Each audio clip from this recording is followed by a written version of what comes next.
What up, y'all?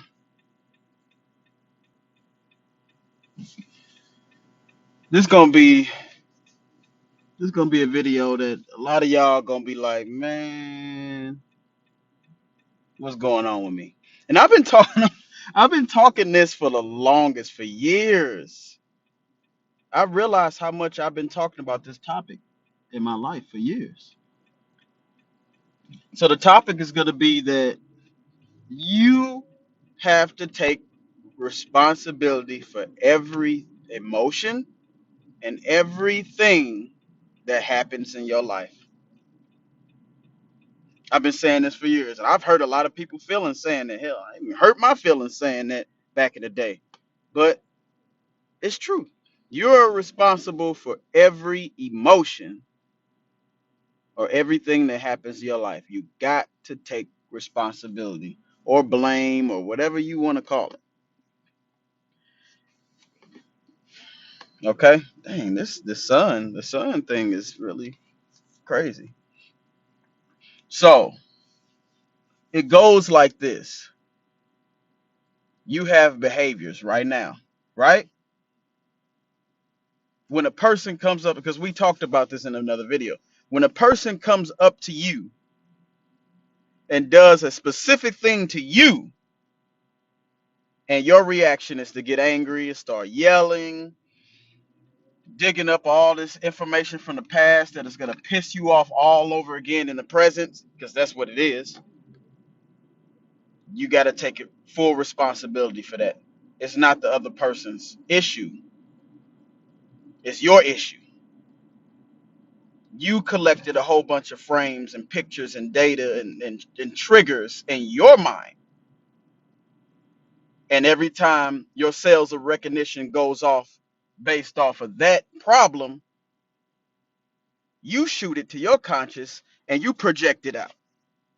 You project the behavior out. It's you that's doing that. And a lot of y'all don't understand or grasp that. And I've been saying this for years. Sometimes I catch myself. Like, you all got pet peeves. One of my pet peeves that I destroyed was I didn't like when people blame stuff on me. Where'd I get this pet peeve from? I got it from when I was a kid. I got blamed for every little thing that my siblings did, and they didn't want to get in trouble, so they put it on me. And my parents used to believe them all the time. So I developed a pet peeve, or the behavior with the pet peeve, that I don't like when people blame stuff on me. I get teed off. But then again, that's in the past. So if I take that pictures and them frames of each event that happened and added it to my conscious, so here in the present somebody pisses me off and I just lash it out on them, and then I say, you here, we make the mistake to say you made me angry, or you did this, you did that. That, remember, that's all outside source. Outside source is never the problem. It's always the inside source, the inside world. Your behavior is an inside eternal thing. It's not outside. Remember, I talked about the plug and play? Plug and play. You put anybody in front of you and they say a specific thing in a specific tone that your sales of recognitions will recognize to get angry based off the past. You'll get angry at anyone then. You're a robot. Your behavior turns you into a robot. Your behavior turns you into a outside grabbing idiot. Oh man. And I'm saying, I'm laughing at it because it's like these videos are for myself sometimes, to make sure I'm sharpening myself too. Not only sharpening y'all, but sharpening myself. I made mistakes with my behavior. I made mistakes not taking responsibility for the stuff that comes out of these two lips. So when I'm out in the world and I'm out here doing my thing, and I see an event happen where I hear he did this, it made me mad, it made me this. I always refer back to the 12-year-old you. When you were 12 years old, how your insides and your behaviors expressed at them. So behavior is tricky, but at the end of the day, behavior is all you. You gotta grasp this concept. Once you grasp this concept, you'll realize how sweet your life is, because you just open up a veil in your mind, and you declutter all of the little excuses that you made that were outside of you. You open up. It's like having a cup, and the cup is empty. Now you can pour whatever juice you want in there instead of having this guck in there that you put there in the first place a long time ago. That's how I look at it. Now let's discuss on the origin of behavior. Take a walk with me down memory lane, or you ain't even got to do that. Let's be more specific for today. Do you ever see your child or somebody else's child act like the parent? The parent has a specific behavior, right? Let's say the behavior is anger. We always could go to anger because anger is usually the problem with people anyway. The child sees the mother and the father's anger, and the child loves the mother and the father. So the child takes upon its this anger. It starts developing. You'll see him, and you'll look, and I'm like, oh, he's being angry, but you can tell it's not genuine with the child. You could tell that he's duplicating someone. He's looking at how somebody acts, or she is looking at how it's being portrayed, and they're mimicking it. My children do it. They mimic other children. They don't know what they're doing. They just think that that's acceptable because that's what they saw. That's how the behavior starts. It starts as you practicing it as a young child. And if the parent does not get on the child of the behavior and tell them, hey, no, no, no, no, no, this son, I'm sorry about the son. If the parent don't get on the child about the behavior and let the behavior develop, as I see happening, man, what's all this traffic? When the behavior develops around 10, 11, 12, because the parent failed to negate the behaviors, the development of certain behaviors, what you have is what you have right now at 20, 30, and 40 years old. You have a behavior that you've been practicing for 10, 20, 30 years. And instead of looking inside of yourself and telling yourself, hey, I have a choice to how I respond to people. And I don't have to respond the way I've been responding the last 20, 30 years. That's me that's doing it. Instead of self-reflecting and saying that to yourself, you blame whoever is in front of you that your sales or recognitions went off on. Like I said, the voice tonality, you're looking at the voice tonality, you're looking at what they're saying, you're looking at their face expression, the essence of them when all of you're looking at all of that, and that's making you mad. But then again, the last 20, 30 years, that same thing has been making you mad in different people. And you've called it a pet peeve, or it's your behavior trigger, or whatever it is. That's you that developed that. And some will say, well, Kurt, that was a long time ago. I was 5, 6 years old when I developed that. Mom, your parents should have, honestly, your parents should have negated it, but they didn't. So now here you are, past 18, still doing it. It's up to you now. You're responsible now of getting this get the development of that behavior down where you're in control instead of the behavior being in control. You should not get so angry where the monkey in your head, that's what I call the thoughts. Your thoughts, that some of your thoughts are loud, Some of your thoughts are so quiet you can't hear it because you got too much going on in your life. You're too distracted. You got all these thoughts that keep coming up, and they're based off of some of the paradigms and some of the habits you developed in your life, and they're telling you certain things, and you've got these thoughts and they're attached to behaviors.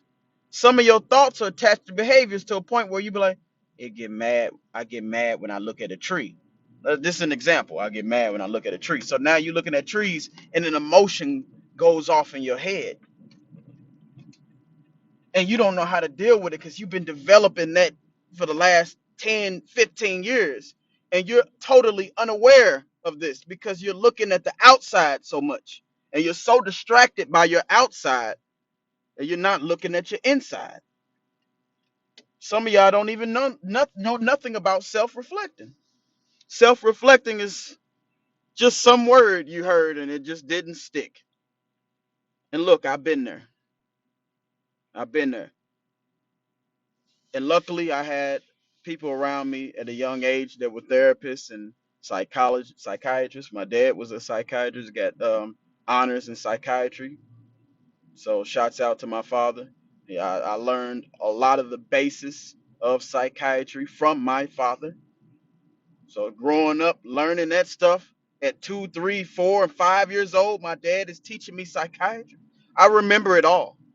I remember everything my dad taught me. So this is now here I am at 30. I'm able to take everything that I learned and help myself, of course, help my family, help you guys that are watching.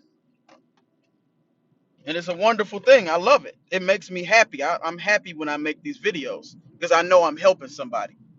And honestly, I think it's my calling. When I say it's my calling, I get this tingly feeling. So, but yeah, behavior is all habitual. Habitual meaning habits that you've developed over the time and years. So you can't really get mad at a person and tell them you did this, you did that. On the flip side of the coin, no, you did this, you did this, you developed this behavior. So full responsibility on your actions and your behaviors goes to the individual.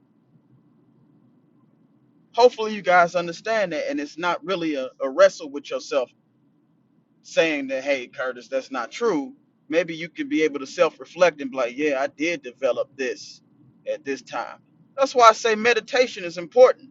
When you meditate, take time away from your busy day of doing whatever you're doing and meditate and listen to yourself. Get rid of the little monkey and the ego, get it all out of the way so you can listen to your true self, your soul. So it will tell you these things. Where this lady at? She over here. Okay. Yeah. So when it comes to full responsibility of your behavior, you got to take 100%, no matter what. Another example. I think I've touched on this a little bit.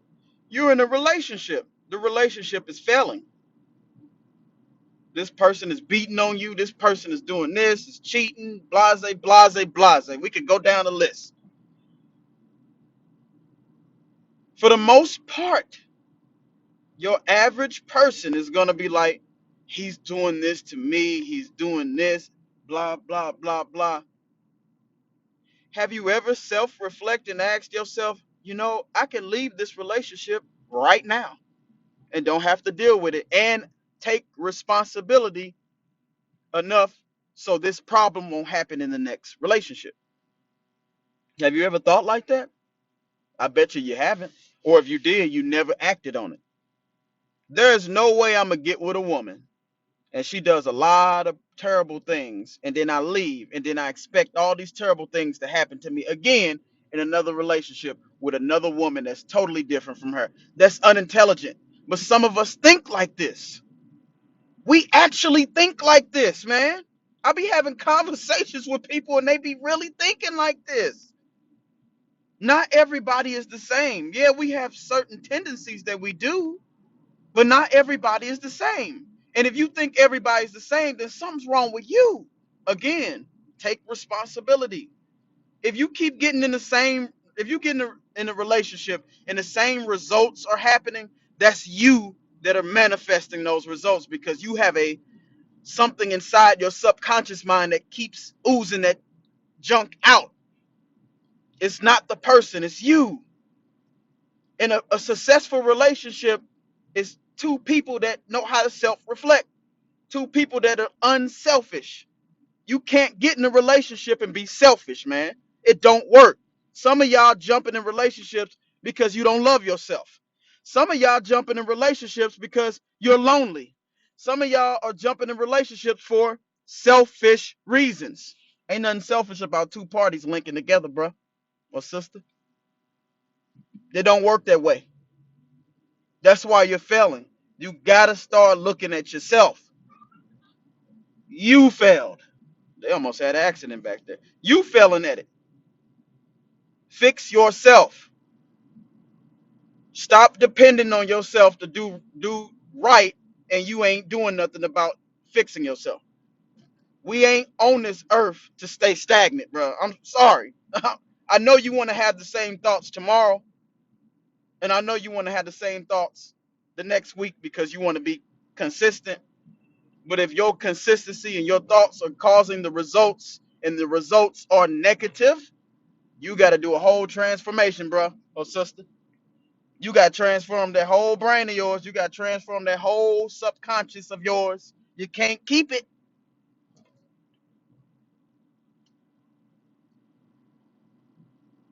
And the first things first is self-reflecting. Start realizing what you're doing because your brain is tricky. Your brain will deceive you. It's a trickster. And your brain is listening to what you're saying consciously. Oh yeah, I'm gonna get this CDL, or I'm gonna get this, or I'm gonna get that. And your brain is saying BS, BS, BS. You gotta fight yourself. Full-time job to fight yourself too. It's a hard cookie to swallow, taking responsibility for everything that happens in your life.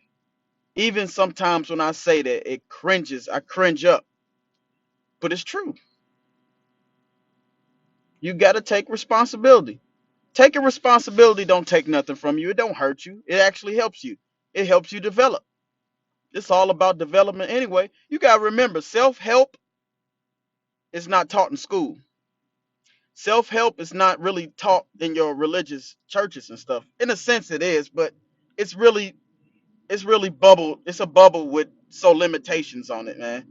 Self-help is not taught at work.